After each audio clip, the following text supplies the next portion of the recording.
नमस्कार.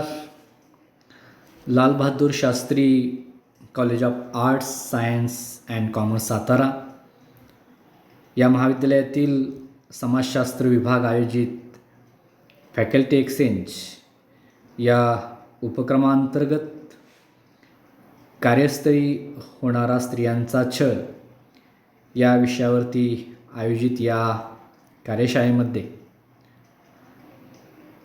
या कार्यशाळेचं ज्यांनी आयोजन केलेलं आहे त्या आमच्या मार्गदर्शिका आदरणीय professor doctor Shailaja Mane madam, या महाविद्यालयाचे प्राचार्य, सर्व सहकारी प्राध्यापक, शिक्षकेतर सेवक व विद्यार्थी मित्र. मी प्राध्यापक अखिलेश शिंदे, समाजशास्त्र विभाग प्रमुख, महिला महाविद्यालय कराड.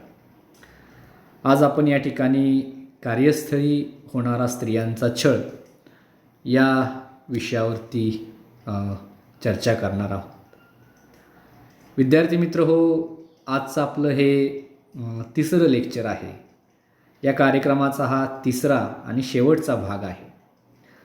आपण आपला paper number 5 gender and violence, लिंगभाव आणि हिंसाचार, वुमेन्स हॅरॅसमेंट ॲट वर्कप्लेस, कार्यस्थळी होणारा स्त्रियांचा छळ या चौथ्या टॉपिकचा आपण अभ्यास केला. याच्या अगोदर आपले 2 लेक्चर 2 भाग झाले. ते म्हणजे चौथ्या टॉपिकमधील फर्स्ट पॉईंट आणि सेकंड पॉईंट. आज आपण या तिसऱ्या लेक्चरमध्ये चौथ्या टॉपिकमधील जो शेवटचा भाग आहे आणि खूप महत्त्वाचा भाग आहे त्याचा आपण सविस्तरपणे अभ्यास करणार आहोत. तर हा तिसरा जो थर्ड पॉईंट आहे सी, तो काय आहे तर remedies and Vishakha guidelines act 2030, म्हणजे उपाययोजना, विशाखा मार्गदर्शक तत्त्वे आणि अधिनियम 2013, असे एकूण 3 भाग आपणाला अभ्यासायचे. की कामाच्या ठिकाणी कार्यस्थळी स्त्रियांचा जो छळ होतो त्या छळाच्या संदर्भामध्ये आपल्याकडे कोणकोणत्या उपाययोजना केल्या गेलेल्या आहेत, हा एक पहिला भाग त्याच्यामध्ये आहे. त्यातला दुसरा भाग आहे तो म्हणजे विशाखा मार्गदर्शक तत्त्वे, तो एक आपणाला अभ्यासायचे आहेत. आणि तिसरा भाग आहे तो म्हणजे अधिनियम 2013 जो कायदा करण्यात आला त्याचाही थोडक्यात आढावा घ्यायचा आहे. आणि मग इतर काही उपाययोजना आपणाला करता येतील का असाही या ठिकाणी आपणाला एक आढावा घ्यायचा आहे.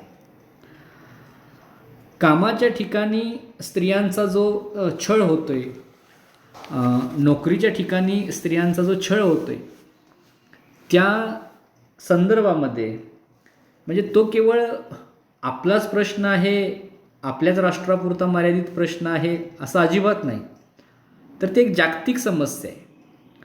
आणि ही समस्या सोडवण्यासाठी सर्वच देशांनी त्यांच्या परीनं उपाययोजना केल्या गेलेल्या आहेत.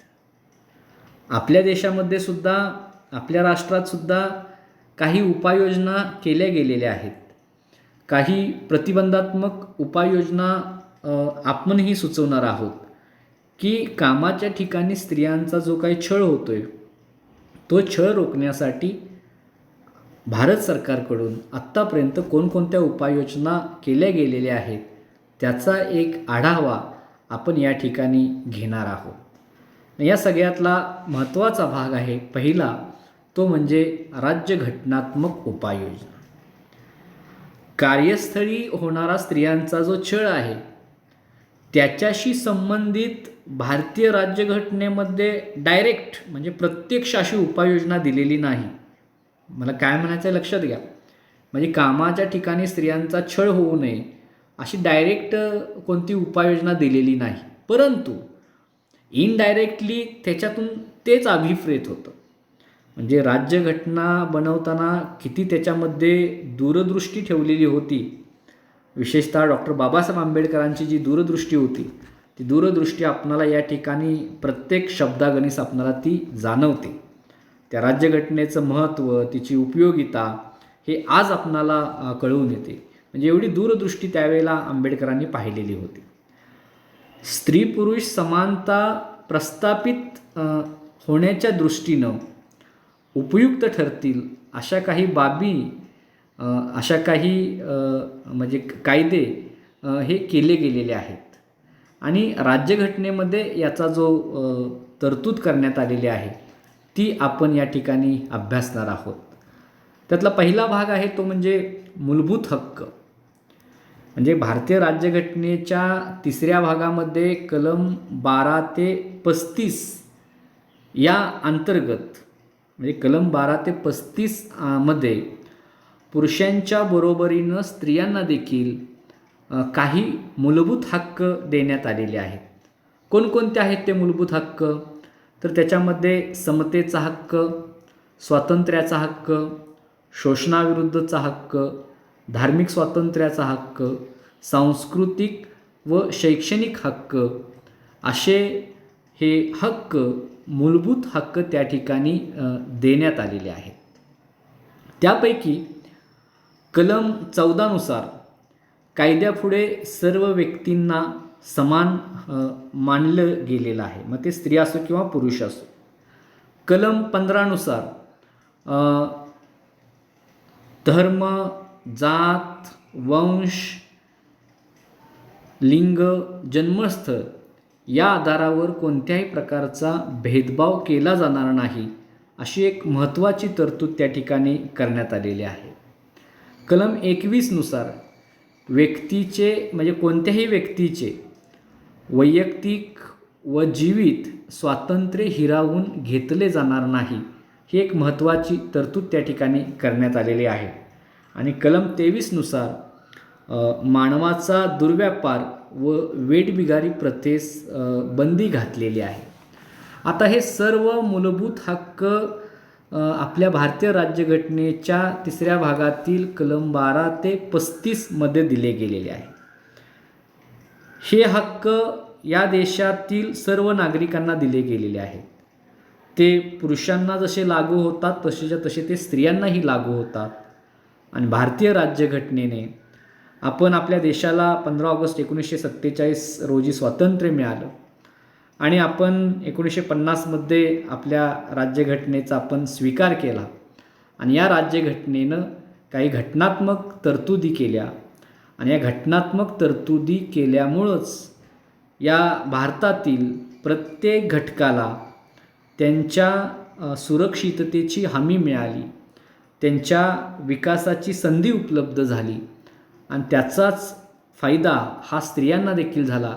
कारण स्वातंत्र्यपूर्व काळामध्ये भारतीय स्त्रियांचं जीवन कसं होतं, त्यांना कोणत्या प्रश्नांना सामोरं जावं लागत होतं, कोणत्या समस्या त्यांच्या संदर्भात होत्या हे आपण सर्वांना माहीत आहे, ते अभ्यासलेलं आहे. पण स्वातंत्र्योत्तर कालखंडामध्ये भारतीय राज्यघटनेमध्ये ज्या घटनात्मक तरतुदी करण्यात आल्या त्याच्यामुळे निश्चित अर्थानं स्त्रियांना पुरुषांच्या बरोबरीनं समानतेचा दर्जा प्राप्त झाला. आणि घटनात्मक तरतुदी केल्यामुळं त्यांचे जे काही परंपरागत समस्या होत्या त्या समूळपणे त्या ठिकाणी नष्ट झालेल्या आपल्याला दिसून येतात. आज स्त्रियांना समता, स्वातंत्र्य, शोषणाविरुद्धचा हक्क, धार्मिक स्वातंत्र्याचा हक्क, सांस्कृतिक व शैक्षणिक हक्क हे सर्व हक्क त्यांना मिळालेले आहेत. त्यामुळे त्यांना त्यांचं कर्तृत्व सिद्ध करण्याची संधी मिळाली आणि त्या संधीचा स्त्रियांनी पुरेपूर वापर केलेला आहे आणि त्यांनी आपलं कर्तृत्व सिद्ध करून दाखवलेलं आहे. आज कायद्यापुढं कलम 14 नुसार सर्व स्त्रियांना समान मानलं गेलेलं आहे. कलम 15 नुसार कुठल्याही घटकाच्या आधारे म्हणजे धर्म, जात, लिंग, जन्मस्थळ या आधारे भेदभाव केला जात नाही. सर्वांना सर्व ठिकाणी समान लेखलं गेलेलं आहे, समान संधी दिली गेलेली आहे, समान अधिकार प्राप्त झालेले आहेत. प्रत्येक व्यक्तीचं वैयक्तिक आणि जीवित स्वातंत्र्य हिरावून घेतलं जाणार नाही याची तरतूद केली गेलेली आहे.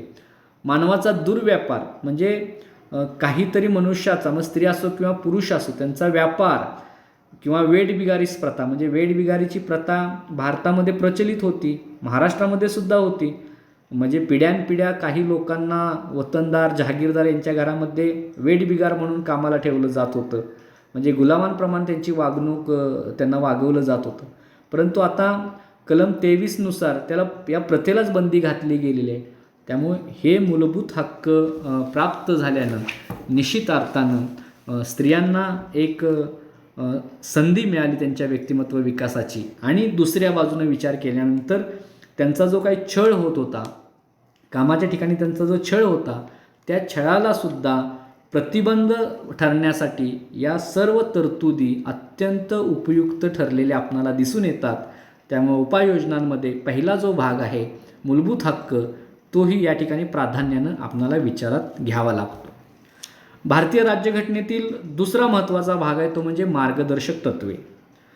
भारतीय राज्यघटनेच्या 4थ्या भागामध्ये 36 ते 51 या कलमांतर्गत काही मार्गदर्शक तत्त्वे देण्यात आलेली आहेत की ही मार्गदर्शक तत्त्वे ही सुद्धा म्हणजे स्त्रियांच्या छळास प्रतिबंध करण्यासाठी उपयुक्त ठरलेली आहेत.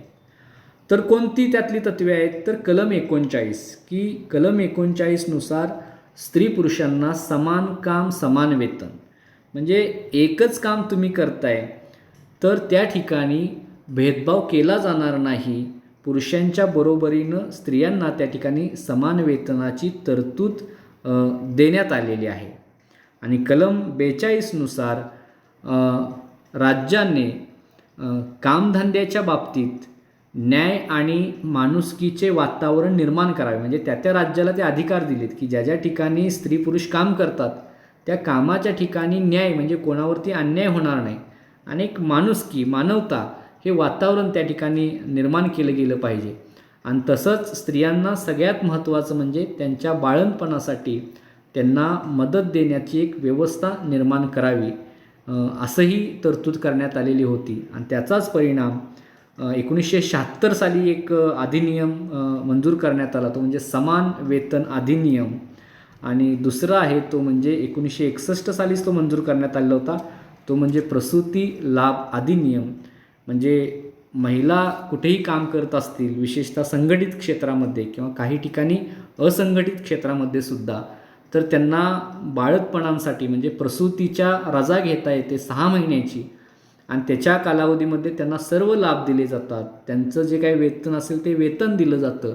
म्हणजे एवढे सर्व हक्क स्त्रियांना दिलेले आहेत, या सर्व तरतुदी स्त्रियांसाठी केल्या गेलेल्या आहेत की त्याचा फायदा हा स्त्रियांचं जे कामाच्या ठिकाणी जे शोषण होतं, कामाच्या ठिकाणी स्त्रियांवरती जे अत्याचार होतात ते थांबण्यासाठी याचा या ठिकाणी अत्यंत उपयुक्त झालेला आपल्याला दिसून येतो.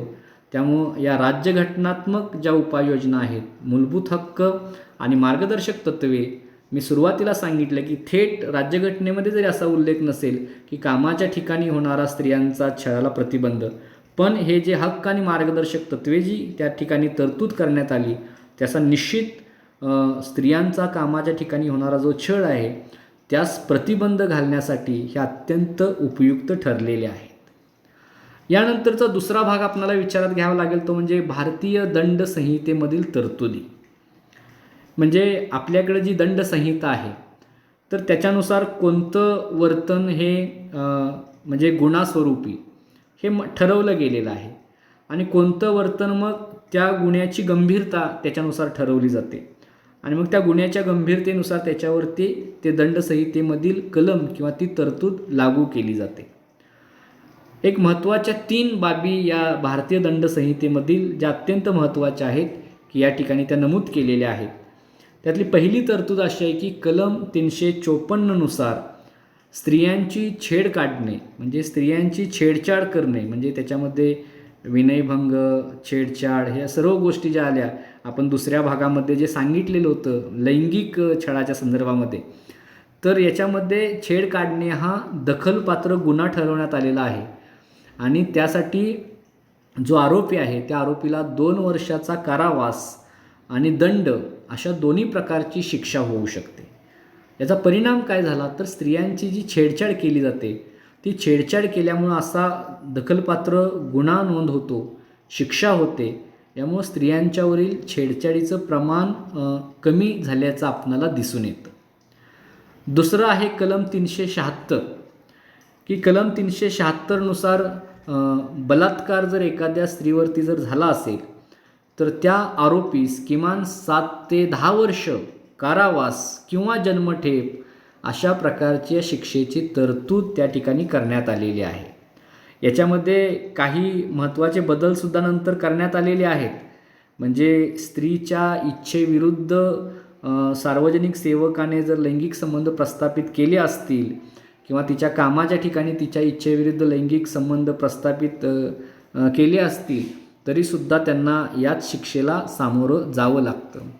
आणि तिसरा भाग आहे तो म्हणजे कलम 509 की त्याच्यानुसार अश्लील शब्द, अश्लील हावभाव किंवा अश्लील कृतीद्वारे स्त्रीच्या शालीनतेस अपमान करणाऱ्यास 1 वर्ष कारावास आणि दंड अशी तरतूद करण्यात आली आहे. म्हणजे भारतीय दंड संहितेमध्ये कलम 354, कलम 376 आणि कलम 509 या महत्त्वपूर्ण तरतुदी केल्या गेल्यामुळं स्त्रियांचा जो काही कामाच्या ठिकाणी किंवा इतरत्र कामाच्या बाहेरसुद्धा ही गोष्ट प्राधान्याने विचारात घ्या. म्हणजे हे जे बाबी सांगितल्या त्या फक्त कामाच्याच ठिकाणी नव्हे तर तुम्हाला सर्वत्र अशा प्रकारचं जर वर्तन होत असेल तर त्यांच्यावरती गुन्हा नोंद करणं किंवा त्यांना शिक्षा होणं अशी तरतूद ही भारतीय दंड संहितेमध्ये त्या ठिकाणी करण्यात आलेली आहे. आणि त्याचासुद्धा इनडायरेक्टली परिणाम कामाच्या ठिकाणी होणाऱ्या स्त्रियांना संरक्षण मिळालेलं आहे. त्यांचं जे लैंगिक शोषण होतं, त्यांचं जे मानसिक शोषण होतं याला कुठंतरी प्रतिबंध झालेला आपणाला दिसून येतो. यानंतरची पुढची एक उपाययोजना जी सरकारच्या वतीनं करण्यात आलेली आहे ती म्हणजे महिला आयोगाची स्थापना. तुम्हा सगळ्यांना माहीत आहे की आपल्या देशामध्ये सर्व घटकांच्या हक्कासाठी, त्यांच्या संरक्षणासाठी, त्यांच्या सर्वांगीण विकासासाठी आपण वेगवेगळे आयोग नेमतो. म्हणजे महिलांसाठी महिला आयोग आहे, लहान मुलांसाठी त्या पद्धतीचा आयोग आहे, कामगारांसाठी कामगार आयोग आहे, असे वेगवेगळ्या प्रकारचे आयोग नेमले जातात. स्त्रियांच्या संरक्षणासाठी केंद्र सरकारने 1992मध्ये राष्ट्रीय महिला आयोगाची स्थापना केली आणि राज्यांनी सुद्धा केंद्रीय महिला आयोग तर आहेच केंद्र सरकारने स्थापन केलेला संपूर्ण राष्ट्रीय स्तरावरती एक, परंतु राज्य स्तरावरती प्रत्येक राज्यानं आपल्या राज्यामध्ये देखील महिला आयोगाची स्थापना करावी असं स्पष्ट करण्यात आलेलं होतं. आणि त्यानुसार महाराष्ट्रामध्ये सुद्धा अशा प्रकारच्या राज्य महिला आयोगाची स्थापना त्या ठिकाणी करण्यात आलेली आहे. आता हा राज्य महिला आयोग काय काम करतो?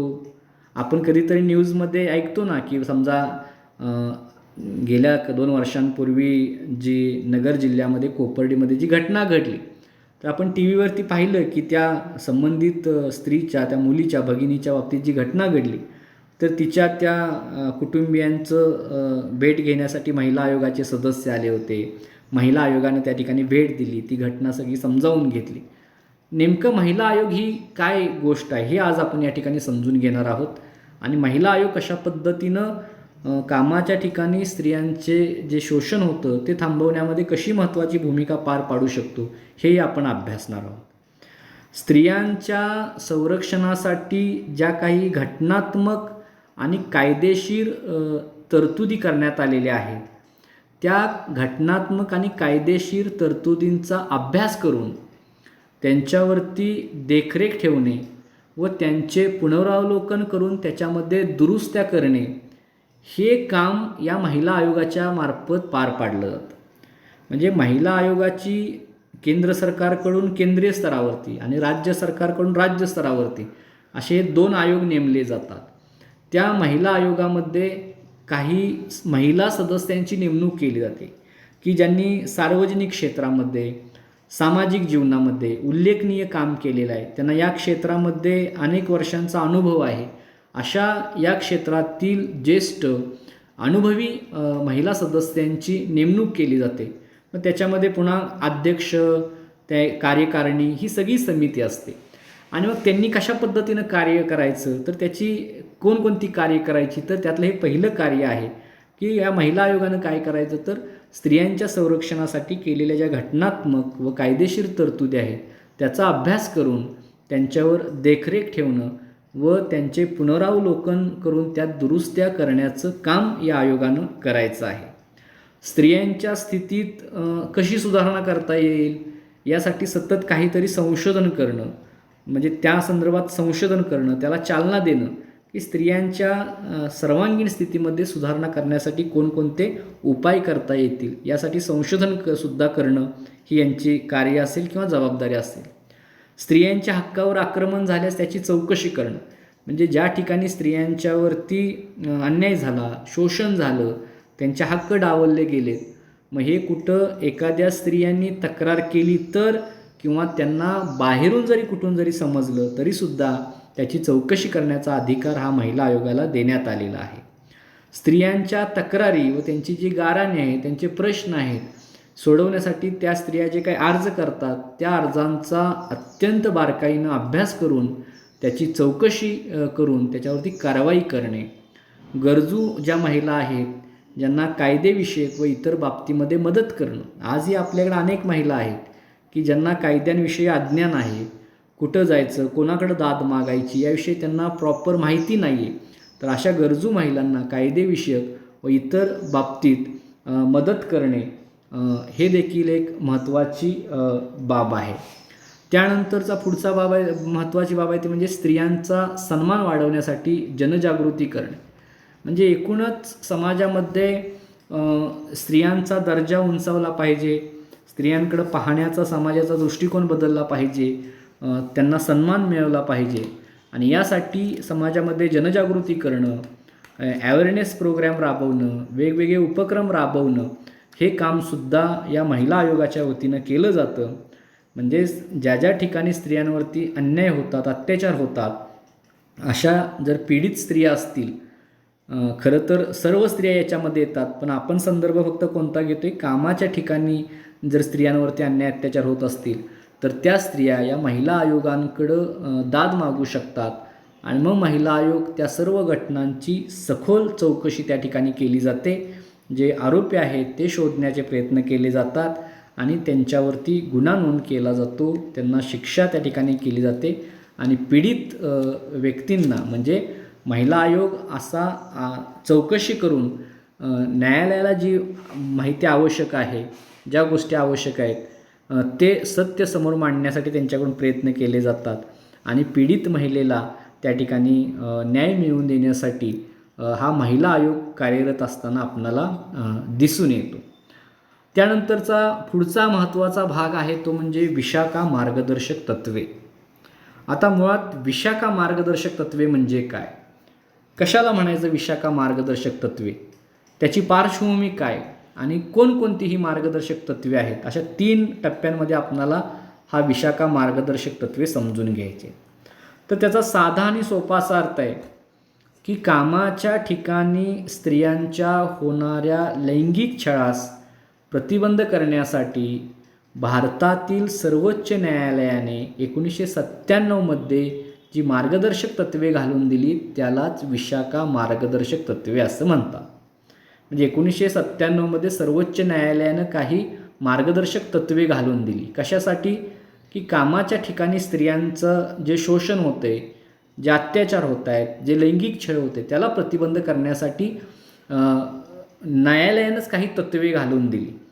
आणि ती तत्त्वेच त्याला काय म्हटलं जातं की विशाखा मार्गदर्शक तत्त्वे.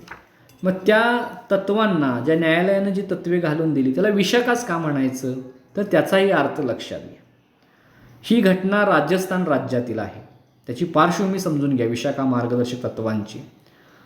राजस्थानमध्ये महिला विकास कार्यक्रम सेविका म्हणून भंवर देवी नावाच्या एक महिला काम करत होत्या. म्हणजे आपण जसं आपल्याकडं अंगणवाडीमध्ये कार्यरत असणाऱ्यांना अंगणवाडी सेविका, आशा सेविका असे जे आपण म्हणतो, तसं राजस्थानमधील महिला विकास कार्यक्रम सेविका म्हणून भंवर देवी नावाची एक महिला त्या ठिकाणी काम करत होती. तिचं कर्तव्य ती प्रामाणिकपणे पार पाडत होती. आणि तिच्याच कामाचा एक भाग म्हणून तिनं काय केलं, तर 1990मध्ये राजस्थानमध्ये एका गुज्जर समुदायामध्ये एक बालविवाह होत होता. बालविवाह म्हणजे आपल्या इकडं कायद्यानं जे वय दिलेलं आहे ती त्या वयापेक्षा जर कमी वय असेल तर तो बालविवाह. मुलीचं वय वर्ष 18 आणि मुलांचं वय वर्ष 21 याच्या जर अगेन्स्ट पुढं असेल तर तो बालविवाह नाही. मात्र त्याच्यापेक्षा जर वय कमी असेल कोणाचं तर तो बालविवाह मानला जातो कायद्यानुसार. आणि तो बालविवाह त्या ठिकाणी संपन्न होत असताना तो बालविवाह रोखण्याचं काम या भंवर देवी या कार्यक्रम सेविकांनी केलं. खरं तर त्यांनी त्यांचं प्रामाणिकपणे काम केलं. आपण अनेक ठिकाणी बघतो, अनेकांना माहीत असतं, मात्र प्रत्येकजण दुर्लक्ष करतात आपल्या कामाकडं.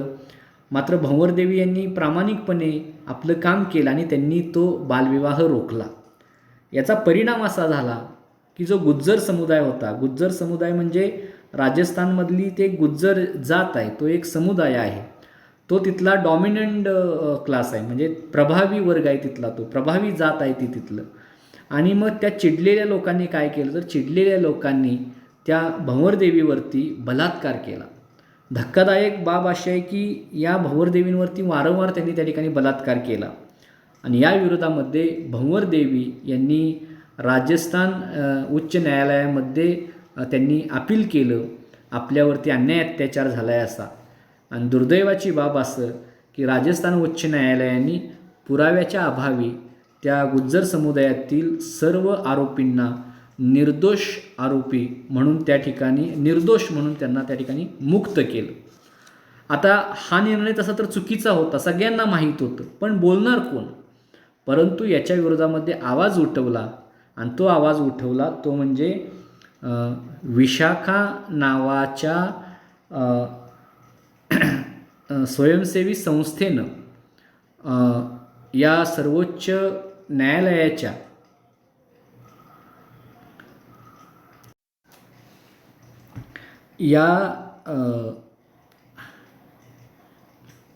जी घटना घडली राजस्थानमध्ये आणि या उच्च न्यायालयानं या आरोपींची निर्दोष मुक्तता केली. तर या निर्णयाच्या विरोधामध्ये राजस्थानमध्ये एक विशाखा नावाची एक स्वयंसेवी संस्था होती. या संस्थेनं व इतर काही लोकांनी सर्वोच्च न्यायालयामध्ये जनहित याचिका दाखल केली. आता याच्यामध्ये समजून घ्या, जनहित याचिका म्हणजे जनहित, लोकांच्या हिताचा जर एखादा कोणताही प्रश्न असेल तर त्या हितासंबंधी कोणीही अशी याचिका सर्वोच्च न्यायालयामध्ये दाखल करू शकतं. ते अधिकार आहेत लोकांना की जिथं लोकांचं हित डावललं जाते असं वाटतं, तिथं तटस्थ एक तिरस्थ दुसरी व्यक्तीसुद्धा याचिका दाखल करू शकतात. त्याला जनहित याचिका म्हणतात. आणि या विशाखा नावाच्या स्वयंसेवी संस्थेनं आणि इतर काही लोकांनी सर्वोच्च न्यायालयामध्ये ही जनहित याचिका दाखल केली. तोही खटला खूप गाजला. जवळपास तोही खटल्यानंतर जवळपास 7 वर्ष चालला. आणि या खटल्यामध्ये जे आरोपी होते त्या आरोपींना त्या ठिकाणी शिक्षा करण्यात आली. विशाखा आणि इतर विरुद्ध राजस्थान सरकार असाच तो खटला त्या ठिकाणी चालला होता. आणि त्या खटल्याचा निकाल देताना सर्वोच्च न्यायालयाने 1997 साली कार्यस्थळी होणाऱ्या लैंगिक छळास प्रतिबंध करण्याच्या उद्देशानं काही मार्गदर्शक तत्त्वे घालून दिली की पुन्हा अशा घटना घडू नयेत. कुठं तर कामाच्या ठिकाणी, ज्या ठिकाणी स्त्रिया काम करतात त्या ठिकाणी अशा घटना घडू नयेत यासाठी त्यांनी काही मार्गदर्शक तत्त्वे घालून दिली. ती 1997 साली घालून दिली, म्हणून त्याला विशाखा मार्गदर्शक तत्त्वे 1997 या नावाने ओळखलं जातं. मग कोणती होती ही मार्गदर्शक तत्त्वे? तर त्याच्यामध्ये काही महत्त्वाचे भाग होते. त्यातला पहिला भाग असा होता की स्त्रियांच्या सुरक्षिततेसाठी पर्याप्त उपाययोजना करणे ही केंद्र सरकार व राज्य सरकार यांची जबाबदारी आहे. म्हणजे स्त्रिया जिथं काम करतात त्या स्त्रियांच्या सुरक्षिततेसाठी योग्य पुरेशा उपाययोजना करणं ही केंद्र सरकारची देखील जबाबदारी आहे आणि राज्य सरकारची देखील जबाबदारी आहे. दुसरा तरतूद अशी होती की कार्यस्थळी म्हणजे कामाच्या ठिकाणी स्त्रियांच्या अस्मितेचं संरक्षण होणे हा त्यांचा घटनात्मक अधिकार आहे. म्हणजे आपण मगाशी बघितलं जे घटनेचे मूलभूत हक्क आहेत, तर स्त्रियांच्या अस्मितेचं संरक्षण होणं हा त्यांचा घटनात्मक अधिकार आहे, ही गोष्ट त्या ठिकाणी नमूद केली. तिसरा भाग कार्यस्थळी होणाऱ्या स्त्रियांच्या लैंगिक छळास प्रतिबंध व्हावा या उद्देशानं या नियमांविषयी लोकांमध्ये जनजागृती व्हावी म्हणून हे जे नियम आहेत ते नियम कार्यस्थळी प्रदर्शित व प्रसारित करावेत.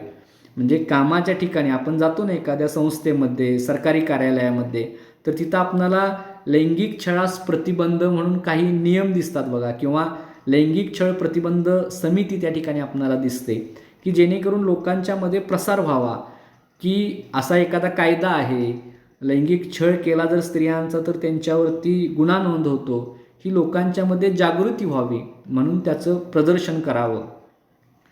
स्त्रियांना नोकरीवर ठेवणारी व्यक्ती, मग ती सरकारी असो किंवा खाजगी असो, कोणती असो, त्याला ती विशाखा मार्गदर्शक तत्त्वे त्या कामाच्या ठिकाणी लागू करणं हे बंधनकारक आहे. म्हणजे ती कोणतीही असो, सरकारी असो, खाजगी असो, संघटित असो, असंघटित असो, त्यांना ही विशाखा मार्गदर्शक तत्त्वे लागू करणं हे बंधनकारक आहे. कार्यस्थळी म्हणजे कामाच्या ठिकाणी होणाऱ्या स्त्रियांच्या लैंगिक छळाची चौकशी करण्यासाठी एक तक्रार समिती स्थापन करणं आवश्यक आहे. म्हणजे त्या त्या ठिकाणी, त्या त्या कामाच्या ठिकाणी एक समिती असली पाहिजे, की ती तक्रार समिती असली पाहिजे, की ती त्या घटनांची चौकशी करते. त्यानंतर या तक्रार समितीचे अध्यक्षपद एखाद्या स्त्रीकडं असावं. तसंच त्या समितीमध्ये किमान निम्मे सदस्य स्त्रिया असल्या पाहिजेत. म्हणजे पुरुषांपेक्षा स्त्रियांना प्राधान्य असावं, कारण त्या घटनेचा सहानुभूतीपूर्वक योग्य तो वस्तुनिष्ठपणे अभ्यास करतील. पुढचं तरतूद आहे ते म्हणजे जर त्या समितीतल्या सदस्यांमध्येच काही जर मतभेद निर्माण झाले तर ते मिटवण्यासाठी एक तिसरा पक्ष असावा. आणि हा तिसरा पक्ष म्हणजे एखादी बिगर शासकीय संघटना किंवा एखादी जबाबदार संघटना किंवा एखादी संघटना असू शकते. होऊ शकतं एखाद्या घटनेविषयी समितीमधील सदस्यांचंच एकमत झालं नाही तर मात्र त्या ठिकाणी तिसरा पक्ष म्हणून ही बिगर शासकीय संघटना किंवा संस्था, एखादी जबाबदार संघटना किंवा संस्था त्या ठिकाणी काम करेल, की बाबा कामाच्या ठिकाणी स्त्रियांवरती झालेला नक्की नेमका छळ कशा प्रकारचा आहे त्याचा अभ्यास करेल. 8 ऑक्टोंबर 2013 या विशाखा मार्गदर्शक तत्त्व आहेत त्यांचा विस्तार करण्यात आला. त्यानुसार बार काउन्सिल ऑफ इंडिया आणि मेडिकल काउन्सिल ऑफ इंडिया ह्या ज्या 2 संस्था आहेत त्या संस्थांना कार्यस्थळी स्त्रियांचा जो काही छळ होतो तो छळ थांबवण्यासाठी समित्या स्थापन कराव्यात असा आदेश त्या ठिकाणी देण्यात आला. विशाखा मार्गदर्शक तत्वानुसार स्त्रियांच्या लैंगिक छळाची चौकशी करण्यासाठी प्रत्येक कार्यस्थळी एक अंतर्गत समिती असावी लागते. तुम्ही तुमच्या कॉलेजमध्ये कदाचित अशी समिती म्हणजे आहेच, प्रत्येक ठिकाणी ती असते, कॉलेजमध्येही तुमच्या आहे, तिथं बोर्ड वगैरे लिहिलं असेल बघा की त्या ठिकाणी अशी लैंगिक छळ प्रतिबंध समिती आपल्याला प्रत्येक ठिकाणी दिसून येते. ही समिती असावी हे कोणी सुचवलं होतं तर या विशाखा मार्गदर्शक तत्वांमध्ये सुचवण्यात आलं होतं. ही विशाखा मार्गदर्शक तत्वे 1997 साली सर्वोच्च न्यायालयानं सुचवली आणि सर्वोच्च न्यायालयाने त्यावेळी सांगितलं की कार्यस्थळी होणारा स्त्रियांचा छळ थांबवण्यासाठी सरकार जोपर्यंत कायदा करत नाही तोपर्यंत ही विशाखा मार्गदर्शक तत्वे प्रमाण मानावीत असं सर्वोच्च न्यायालयानं सुचवलेलं होतं. म्हणून ही विशाखा मार्गदर्शक तत्वे ही आत्तापर्यंत प्रमाण मानली जात होती व त्यानुसार कामाच्या ठिकाणी म्हणजेच कार्यस्थळी होणारा स्त्रियांचा लैंगिक छळ प्रतिबंध, मनाई व निराकरण 2013चा अधिनियम केंद्र सरकारनं मंजूर केला. विशाखा मार्गदर्शक जी तत्त्व होती, विशाखा गाईडलाईन जी होती त्यानुसार सर्वोच्च न्यायालयानं दिलेल्या तत्त्वांच्या अनुषंगानं कार्यस्थळी होणाऱ्या स्त्रियांच्या लैंगिक छळास प्रतिबंध करण्यासाठी 9 डिसेंबर 2013 साली संपूर्ण भारतभर एक अधिनियम लागू केले, एक कायदा लागू केला. त्याच कायद्याचं नाव काय आहे? कार्यस्थळी स्त्रियांचा लैंगिक छळ प्रतिबंध, मनाई व निराकरण. म्हणजे छळ होऊच नये त्यासाठी प्रतिबंध करणं, छळासाठी मनाई करणं म्हणजे कोणी करू नये आणि त्यातून जर अशा घटना घडल्या तर त्याचं निराकरण करायचं आहे असा कायदा 2013 साली केंद्र सरकारनं संबंध भारतभर लागू केलेला आहे. म्हणजे आपला जो तिसरा पॉईंट आहे त्याच्यामध्ये 3 घटक आहेत बघा. पहिला घटक आहे तो म्हणजे उपाययोजना, दुसरा भाग होता तो म्हणजे विशाखा मार्गदर्शक तत्त्वे आणि अधिनियम 2013. तो अधिनियम 2013 तोच आत्ता तुमच्या पुढं स्क्रीनवरती दिसतोय आणि यानुसार सुद्धा कामाच्या ठिकाणी मग ती स्त्री कोणतीही असो, कितीही वयाची असो, मग ती कुठल्याही ठिकाणी काम करत असो, खाजगी असो सरकारी असो, त्या ठिकाणी जो काम कामावरती तिला जो ठेवतो तो तिथला जो प्रमुख आहे, कामाचं जे ठिकाण आहे त्या ठिकाणी त्या स्त्रीचा लैंगिक छळ होणार नाही यासाठी काही उपाययोजना केल्या गेलेल्या आहेत. त्यांना काही तिथं त्यांनी अंतर्गत समिती स्थापन करावी, अंतर्गत तक्रार समिती असावी, स्थानिक तक्रार समिती असावी. अशा समित्या प्रत्येक कामाच्या ठिकाणी स्थापन करण्यात याव्यात अशा या कायद्याअंतर्गत तरतुदी 2013 साली करण्यात आलेल्या आहेत. कामाच्या ठिकाणी जर एखाद्या महिलेच्या संदर्भात जर असा छळ झाला तर ती महिला घटना घडल्यापासून 3 महिन्याच्या आत ती तक्रार आपल्या तिथं जो वरिष्ठ असतो त्याच्याकडं ती करू शकते आणि त्याच्या विरोधामध्ये मग त्या ठिकाणी तो खटला चालवला जातो. आणि जर तो खटला आरोपी जर त्या ठिकाणी आरोप सिद्ध झाला तर मात्र त्याच्या बाबतीत त्या ठिकाणी कडक कारवाई त्या ठिकाणी केली जाते.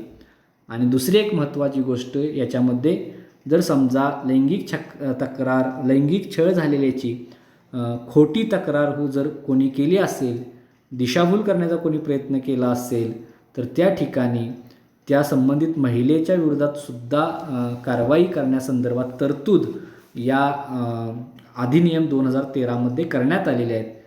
कार्यस्थळी होणारा स्त्रियांचा छळ थांबवण्यासाठी अलीकडेच करण्यात आलेला हा 2013 साली करण्यात आलेला एक महत्त्वपूर्ण कायदा म्हणून याच्याकडेही पाहिलं जातं. आणि या व्यतिरिक्त काही इतर प्रतिबंधात्मक उपाययोजना जर आपणाला सुचवायच्या झाल्या तर त्याच्यामध्ये कडक अंमलबजावणी. हे जे कायदे आहेत, आपण कायदे करण्यामध्ये खूप आग्रही आहोत, मात्र त्या कायद्याच्या अंमलबजावणीमध्ये आपण भारतीय लोक मागे पडतो. तर या कायद्यांची प्रभावीपणे अंमलबजावणी जर झाली तर निश्चितपणे स्त्रियांचं कामाच्या ठिकाणी शोषण होणार नाही, त्यांचा छळ होणार नाही. जो महिला आयोग आपण स्थापन केला तो महिला आयोग कागदोपत्री केवळ न राहता, केवळ मानाचं स्थान म्हणून त्याच्याकडे न पाहता त्या महिला आयोगातील सदस्यांनी अत्यंत प्रभावीपणे काम केलं पाहिजे. घटना घडल्यानंतर तिथपर्यंत पोहोचण्यापेक्षा अशा घटना घडूच नयेत यासाठी जनजागृती, प्रबोधन यासाठी मोठं काम करणं आज गरजेचं आहे. कारण आपण बघितलं की स्त्रियांचा हा सहभाग वाढत चाललेला आहे, कामामधील त्यांचं प्रमाण वाढत चाललेलं आहे. आणि अशा वेळेस लोकांच्यामध्ये जनजागृती होणं खूप महत्त्वाचं आहे. स्त्री पुरुष समानता प्रस्थापित होणं खूप महत्त्वाचं आहे. केवळ ते कागदावरती असून चालणार नाही, रिअल ती निर्माण झाली पाहिजे. आणि या संदर्भात एक सक्षम महिला आयोगसुद्धा असणं खूप गरजेचं आहे. धैर्यानं प्रतिकार, म्हणजे जर का महिलांच्या बाबतीत असं घडूच नाही आणि त्यातूनही जर असं कामाच्या ठिकाणी स्त्रियांचा जर छळ झाला तर मात्र त्या ठिकाणी स्त्रियांनी धैर्यानं त्याला प्रतिकार केला पाहिजे. अन्याय सहन करणारा हा कधीही अन्याय करणाऱ्यापेक्षा मोठा गुन्हेगार असतो. त्यामुळं होणाऱ्या परिणामांची भीती न बाळगता आपल्यावरती जर अन्याय होत असतील तर त्याच्याविरुद्ध दाद मागितली पाहिजे, त्याच्याविरुद्ध आवाज उठवला पाहिजे. म्हणजे अशा घटनांना धैर्यानं प्रतिकार केला पाहिजे. आणि जे कामाचं ठिकाण आहे त्या कामाच्या ठिकाणचं जे व्यवस्थापन आहे, कुठलंही कामाचं ठिकाण असो तिथल्या व्यवस्थापन, तिथले प्रमुख, त्यांची जबाबदारी आहे की आपल्या इथं जे काम सर्वजण करत आहेत तर सर्वांच्या हक्काचं, अधिकारांचं रक्षण केलं पाहिजे. एक त्या ठिकाणी चांगलं एक वातावरण निर्मिती असली पाहिजे. असे घटना, स्त्रियांचा छळ होऊ नये किंवा कोणाचा छळ होऊ नये त्यासाठी योग्य ती खबरदारी घेणं, योग्य ती जबाबदारी ही तिथल्या व्यवस्थापनानं घ्यायला पाहिजे. जागृती, म्हणजे अजूनही आपल्याकडं कायदे, अशा घटना या बाबतीत जनजागृती नाही, तर अशा घटनांची जनजागृती निर्माण केली पाहिजे. कॅम्पेन्स राबवली पाहिजेत, लोकांच्यामध्ये अवेअरनेस निर्माण केला पाहिजे.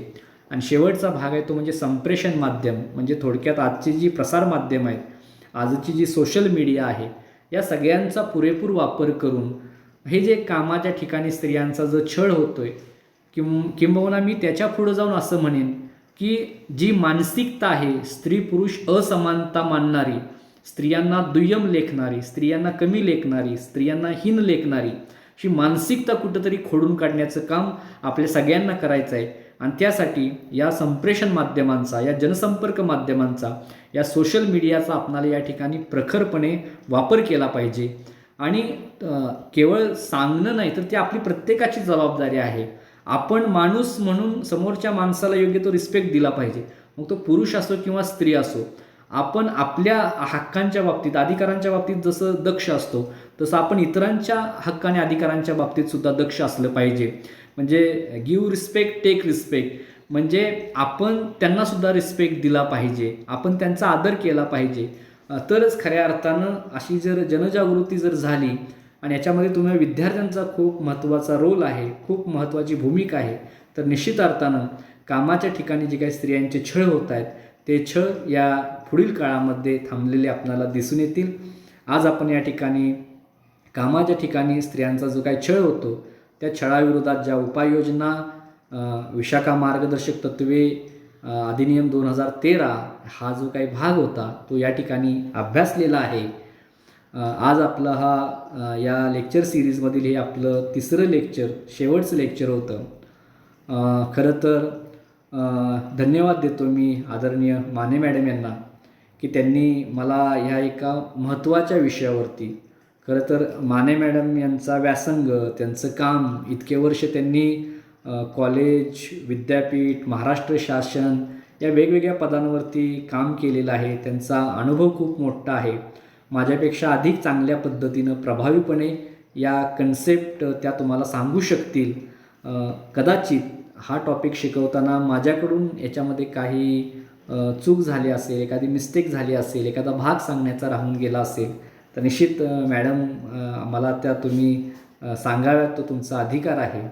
विद्यार्थी मित्र हो, आपला हा पेपर नंबर 5मधील जो 4था टॉपिक आहे, कामाच्या ठिकाणी होणारा स्त्रियांचा छळ, हा टॉपिक या ठिकाणी आपण 3 भागांमध्ये पाहिला. हा शेवटचा भाग आहे उपाययोजनांचा. मला या ठिकाणी संधी दिली, हा विषय मांडण्याची संधी दिली. मला जेवढं शक्य आहे माझ्या अभ्यासाप्रमाणे, माझ्या नॉलेजप्रमाणे ते मी प्रामाणिकपणे आपल्यासमोर हा विषय मांडण्याचा प्रयत्न केलेला आहे. आपणा सर्वांना पुनश्च एकदा मी धन्यवाद देतो आणि या ठिकाणी थांबतो. धन्यवाद.